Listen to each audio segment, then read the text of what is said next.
Shawshank Redemption book to film review. So this is based off Stephen King's novella Rita, Hayworth, and Shawshank Redemption. The thing that made Get Busy Living or Get Busy Dying famous. And you know, fun fact, it actually was not Morgan Freeman that said that. A lot of people think it is, but it's not. It's Tim Robbins that says it. Yeah. And so we all know the story. You know, it's a banker who gets framed for a crime, and he goes and he meets Morgan Freeman, and you know he busts out, and you know we all know pretty much the basic story. So as for the characters, there's really Andy Dufresne, played by Tim Robbins. He's a good character.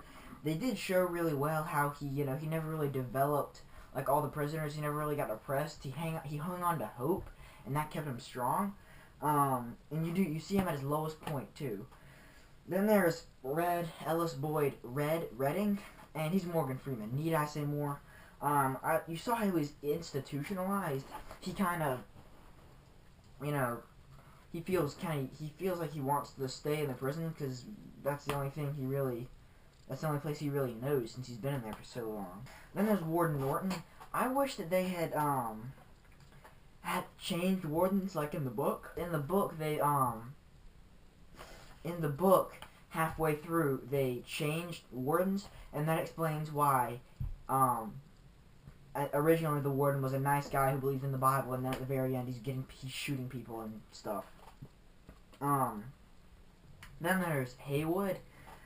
He wasn't in the book, and I liked how they added him, just to, you know, it showed Andy's friend. It showed how he's, you know, how popular he was and how good he was at making friends.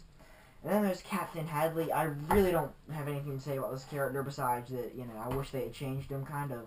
You know, have one of the guards be nice, and then have the next guard that comes be the mean one. Then there's Brooks. I like that they added him in here for two reasons. One, institutionalized. I like how they, you know, he was institutionalized. People relied on him in the prison. Once he got out of jail, there really wasn't anything for him to do. So like, yeah. And you know, it showed Andy's popularity and how he managed to kind of win over even the old guys. And for the plot, it was similar enough to the book.